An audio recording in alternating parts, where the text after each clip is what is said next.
So, as a choreographer, I'm always looking for new ways to think about what I do, um, new work to present to an audience, new ways of pushing the form that I work in forward, for the field, but also for myself. And when I saw the drawings you did related to these fairy tales, I was just so intrigued by, well, first of all, the color, because it's just so filled with this life and with color. And then further delving into it, this narrative that's going on in each of the drawings. I mean, I hadn't read the Grimm Tales in a very, very long time, and it caused me to go back and do that again, which caused me to think that it really might be a good vehicle for dance. And that's when I reached out to you, and we had that conversation. So I wonder if you could sort of talk about, why would you, in your individual practices, be interested in a ballet, in working in this sort of medium on this particular topic? Yeah, I mean, I think when someone says we'd like to make a new commission that involves your work, and you can make new work and you can reach out to collaborators who you want to work with, that's like the number one dream scenario of your life. So that was that. And I think, artistically, the opportunity to bring something to life in a way that feels all encompassing, because I do work 22 by 30 pretty much on a 2D surface, Right. Drawing alone in a studio all day. And the pieces of, I'd say, art and literature that I'm really drawn to and have always been drawn to are epic, like the Ring Cycle and Dante and Ovid, and the chance to bring a whole world to life that began maybe in a specific work has always pretty much been a dream Yeah.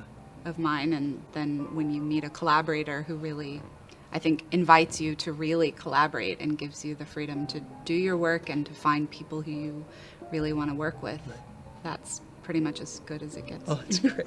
That's great. Natalie did reach out to me, and as soon as I heard the word Grimm, I was intrigued. And then I saw Natalie's work, which is so arresting and so exciting to encounter in connection with that text. So I'm really interested in responding to Natalie's visual work and to the text, and the element of movement. It transforms everything we're considering doing into this new language. And I've been focused really lately in this trip to Austin on figuring out how to make space for all of those responses. The paintings and drawings are this beautifully composed still image, and how do we now deconstruct that and respond to it in our individual ways as artists? So I'm really interested in how that process will unfold and has been unfolding.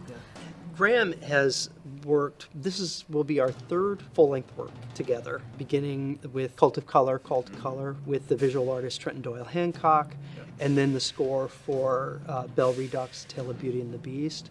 So why is this different? How is this different? The thing I appreciate when I'm working on this kind of work, besides your technical skill, is the work that you do in film scores. So you pretty easily set a mood and a context, which helps me as the dance maker get to the point really quickly. How will this one be different? And why is it more exciting? Visual art has been an area of passion for me since I was really little. And we went to Mexico City and I fell in love with all the muralists. But visual artists are not artists that composers tend to collaborate with. It's not art that happens in time usually, and so it's not an obvious fit. But on the occasions I've been able to, that's some of the most exciting things for me, because I don't get to do it all the time. So when we worked with Trenton, and you're essentially taking this art that has an implied narrative, but at the same time doesn't take place in time, and then turning it into an art form that does. And now you're working with Natalie's work and taking these still images, which come with these age-old stories. And so the narrative is very clearly spelled out, but with a radical new interpretation visually.